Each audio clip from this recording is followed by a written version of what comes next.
What's up, Dolphins fans? Today is Thursday, April 14th, 2022. Today on the show, reacting to some of the sound bites that came courtesy of the Miami Dolphins player availability from Wednesday. Got a chance to hear from a couple of key players in the Dolphins, Mike Gesicki, Austin Jackson, Elandon Roberts. We're getting into all of that and more here on Locked On Dolphins. You are Locked On Dolphins, your daily Miami Dolphins podcast, part of the Locked On Podcast Network, your team every day.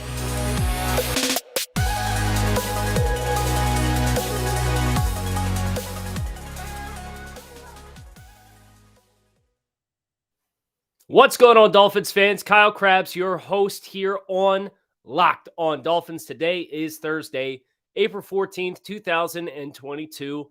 And we heard from a couple of members of the Miami Dolphins. And what a great birthday present to me. My birthday's tomorrow. And the fact that we got to hear from Mike and Austin and Elandon Roberts, and I thought they all really gave us some really good stuff to talk about today on the show. Anytime the content comes easy because you wake up and you know you have something in your back pocket, that's the greatest gift you can give. So thank you to the Miami Dolphins for that. I'm your host, Kyle Krabs, here on Locked On Dolphins, lifelong Miami Dolphins fan, director of scouting at thedraftnetwork.com.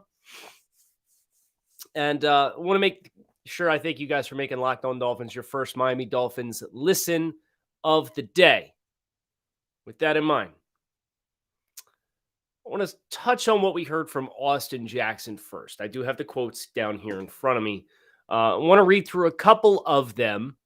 The first one, a question from the press conference. How different is this scheme compared to anything you've run in college or in your first 2 years in Miami?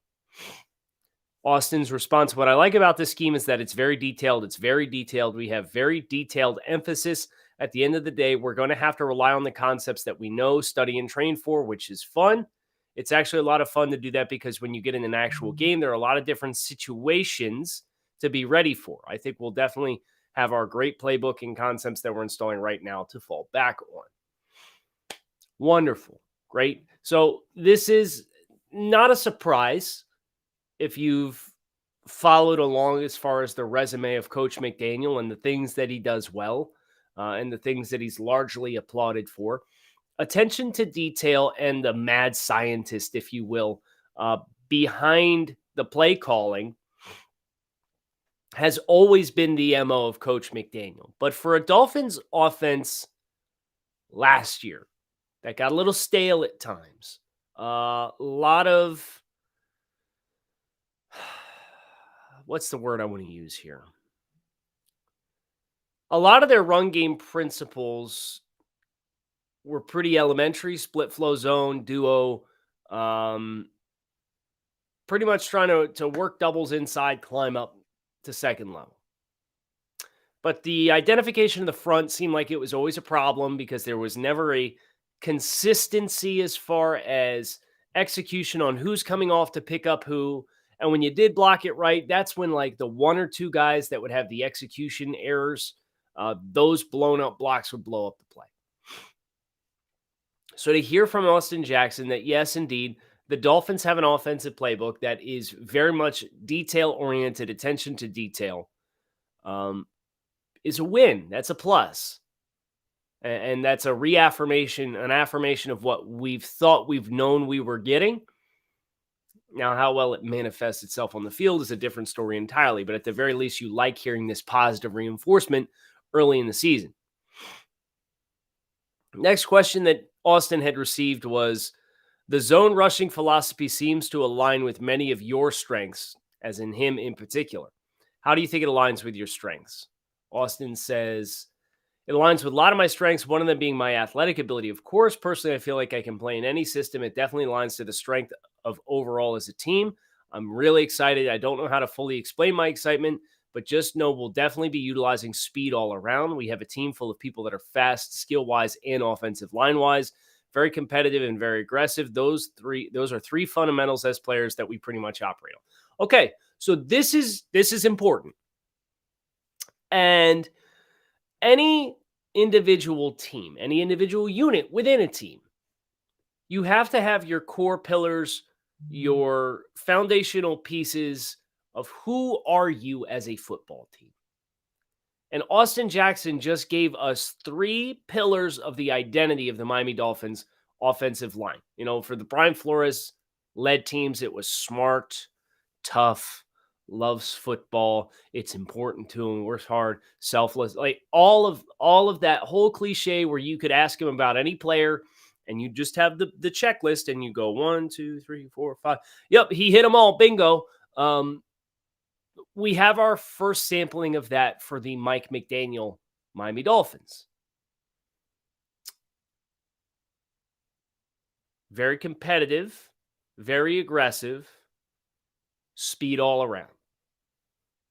So when you think about players that could be added to the mix, what the Dolphins are going to continue to pursue: speed, competitiveness, and aggressiveness are things that we should be looking for in future players if these are pillars of their identity that are going to help provide you with a predictiveness to what they're going to continue to covet in the future. And I think their moves this offseason, specifically on the offensive side of the ball, certainly illustrate those ideologies, those identity pieces. So that's good. That's big. Did you have any prior knowledge of your new offensive line coach, Matt Applebaum? What are your impressions of him as a teacher? Austin's response: I've actually watched quite a bit of college tape. I've watched a lot of tape. I actually love playing offensive line. It's more of an art form to me, so I love to study it. I've definitely seen what Boston College linemen have been doing the past couple of years. They've been super fundamentally sound technique-wise and all of that. These last couple of weeks we've been working together have been great. I'm looking forward to more of them in the future for sure. I think here's what's important to remember about Boston College. Boston College as a program, before Jeff Hafley got into the building, was a team that kind of ran a gimmicky, run-heavy college offense. But when Jeff Hafley got into town, they suddenly started implementing a lot more zone concepts from a rushing perspective. They were much more drop-back passing. It looked much more like a traditional NFL offense. So when Austin talks about the evolution of Boston College's offensive line and what they become the last few years, just know, like, Boston College was not running the same system before Matt Applebaum and Jeff Hafley got here. This was a pretty dramatic turnover as far as what they were versus what they are. So when you think about the Dolphins, there's a little bit of a correlation here that you could probably point to and say, okay, if the coaching staff at Boston College had success in revamping those players, and you hear Mike McDaniel talk about, we were believers, we were high on the players that are here in the building in the pre-draft process in San Francisco because we saw their athletic potential during the draft process. That's when you can really start to stack hope and kind of say, okay, is this going to be what turns the tide for Austin Jackson? And I don't know if it will be or not, to be completely honest with you, because Austin has always been a very good interview. He's always been somebody who's been very articulate with his words. He's very well spoken. But then you see it on the field, and there's a disconnect there. So for Austin Jackson's purposes, I don't know that this is going to be the magic key that unlocks the potential. But it's probably going to push you as close as you can get to seeing that version of Austin Jackson. How good that is, we'll find out in time. BetOnline.net is your number one source for all your betting stats and sports info. Find all the latest sports developments, league reviews, and news. This year's basketball playoffs to the start of the Major League Baseball season. BetOnline is your continued source for all your sports wagering information, from live betting to playoffs, esports, and more. Head to the website today or use your mobile device to learn more about the trends in action. BetOnline, where the game starts. Austin Jackson was not the only player we heard from. We heard from Mike Gesicki. We heard from Elandon Roberts. We're going to tackle both of them here, starting with Mike Gesicki. First thing he was asked at his press conference was, how do you feel about receiving the franchise tag? Let me buckle up here. I mean, I don't think anybody across the league would be mad about a situation that you get to come back. You're obviously getting an increase in financial purposes and that kind of stuff. It's obviously not the goal, the end-all, be-all goal. It's definitely more team-friendly than it is player-friendly, but it just gives me more reason to continue to come back here, work hard, and continue to be motivated, get back to work, and help this team win football games, and hopefully eventually I get what I deserve moving forward. Mike, tell him. I'd be curious if there wasn't the head coaching change, how Miami would have or would have not handled Mike Gesicki's contract situation. I would be inclined to say, based on the drafting of Hunter Long, if Brian Flores was still here, Mike Gesicki is probably not.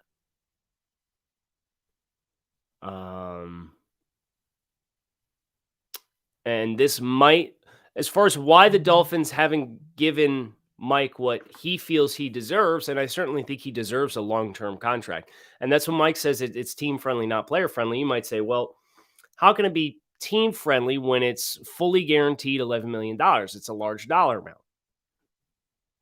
And it's players don't want one-year lump sum contract, especially in the prime of their career.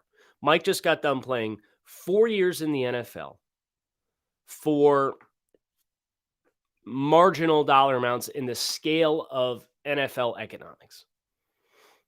In a perfect world, Mike has in his back pocket a 4 or a 5 year deal with probably $11 to $13 million per season, and about half of that is fully guaranteed money. That is a player-friendly contract. A team-friendly contract is short-term, easy to get out of, no long-term financial commitments. Those are team-friendly, even if the dollar amount is higher. So from Mike's perspective, he has made it very clear within the first comment of his press conference that he would like to have a long-term contract, and he feels he's earned one and deserves one. And he does. It's just a question probably for the Dolphins, and this is me kind of speculating. I don't have any intel on this, but trying to decide and find how Mike fits the new offense. And you can very easily say, well, they're going to tailor a role for him and they're going to maximize his ability. And that's, but sometimes that's easier said than done, especially with what other limitations and factors might exist on the roster that impact your ability to just do the thing that you're good at. So it doesn't sound like there's been a lot of traction on a long-term deal. But Mike has made it pretty clear that I feel I deserve this. I'm going to stay motivated. I'm going to keep working. I'm going to keep my head down. And I'm not going to make a stink was effectively the next verbiage that he had shared. Was asked if open to long-term possibility. Mike said absolutely open to negotiation, but it's really not up to me. As a lot of this is not, I just kind of go with the flow. And if they reach out, then my agent will be listening. I have a good relationship with Chris Greer and Brandon Shore and this new coaching staff. Maybe that had something to do with it as far as not getting a multi-year deal done. I don't really have the answers, but I do know the kind of person that I am and the worker that I am and the player that I am. I'm just going to go back out there and continue to do what I do, continue to improve and make plays to help this team win football games and eventually get compensated for it. Okay, so Mike has the right frame of mind. As far as, I don't want to say Mike could facilitate leverage for himself if he wanted to. He could say, I'm going to appeal to be a wide receiver under the tag. I'm going to not play on the tag. You need to trade me or give me a long-term deal. He's not doing those things. And I feel like there's a part of this situation that if it continues down the path that it's on, and Mike finds similar production to what he had in the last 2 years, Miami will meet him and reward him because, again, Chris Greer said with the decision to retain Xavier Howard, we want to keep good football players. And Mike is a good football player. And Mike being a professional and not to say that players that try to leverage these situations aren't professional, but Mike being non-confrontational about this is, I think, something that will probably end up helping him in the long term. Now, it's something where the saying nice guys finish last. The worst case scenario for Mike Gesicki would be for him to come back and work this year and get hurt. And I'm keeping both fingers, all my toes, and my legs crossed that doesn't happen. But that's the risk for a player on the franchise tag, is if you get hurt on that year, now your second contract could be, or technically third contract, could be completely compromised because you're entering into free agency where you're not under contract with the team and you are injured. So there's a whole new level of uncertainty around what you are as a player. That's the risk that Mike Gesicki is going to take on by choosing to approach this situation the way that he is. But he's made it very clear he's not a drama guy.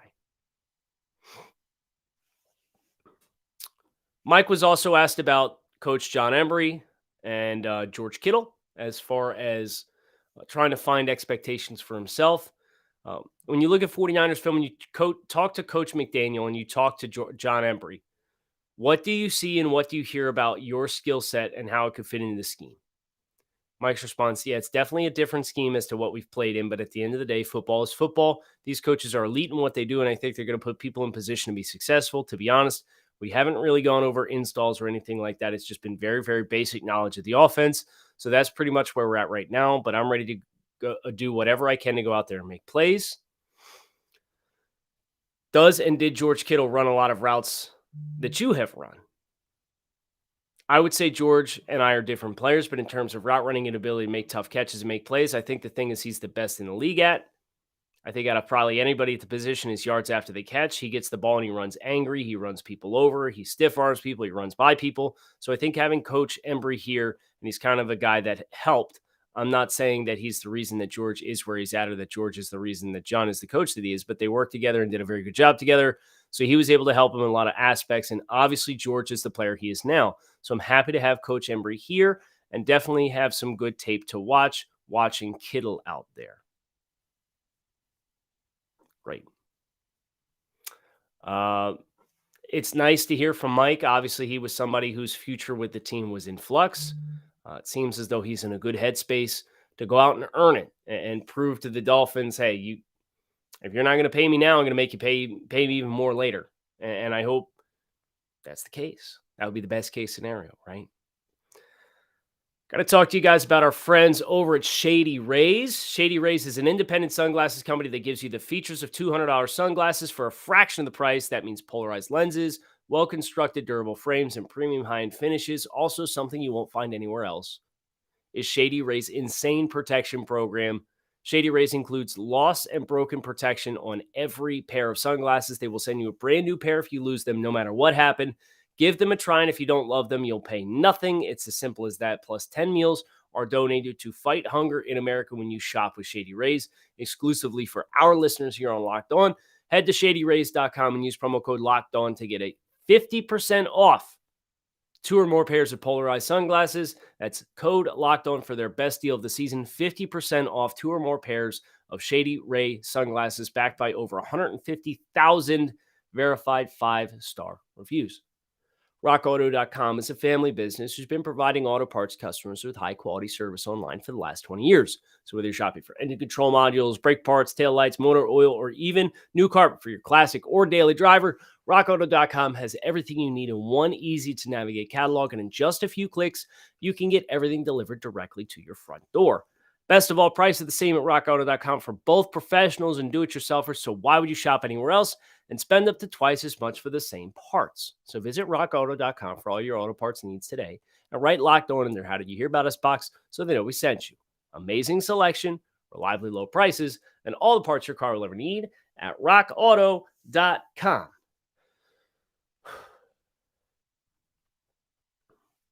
Elandon Roberts, last man of the day yesterday.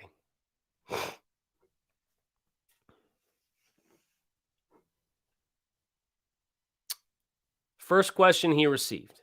It's been a pretty hectic offseason, a lot of changes on offense, but on defense, you guys are running it back.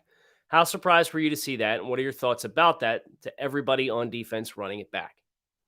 It was a great thing because I know all of those guys. You've got that team camaraderie on your defense. I'm glad we got all the guys back and it's going to be fun. I know somebody's going to have this question, but the NFL changes every year. So to not have your defensive unit change that much is a good thing. Was asked about Josh Boyer remaining as the defensive coordinator despite the change with Brian Flores no longer as the head coach, and how that continuity helps him as a communicator to get the defense with the rest of the guys right. It's good because now you can build on it. You could start putting yourself and your defense in situations that you might not have been able to put in last year at OTAs. You had to start from the foundation. Every year, you still have to start with your foundation because guys have been off. You just got to revamp things, but it's a quicker process, stuff like that. As a communicator, as a guy that guys know on the team, and I know them and the best situation to put each other in, it'll really complement us in the long run that we're able to stay together. So this is an interesting point. You think about the Dolphins, 2019. Yeah, they got rid of everybody, right? 2020, they brought a bunch of new guys in. They brought in Byron Jones. They brought in Kyle Van Noy. They brought in Shaq Lawson. Like significant contributors on the defensive side of the ball. And then you go to 2021, and Shaq Lawson's no longer on the team. Kyle Van Noy's no longer on the team. And in their place are a couple of rookies, Jalen Phillips, Javon Holland, Bobby McCain, we'll include him. So a lot of your turnover was at critical spots. And yes, I think that this is a valid point that Elandon brings up as far as we obviously know the splits on what the first half of the season versus the second half of the season looked like.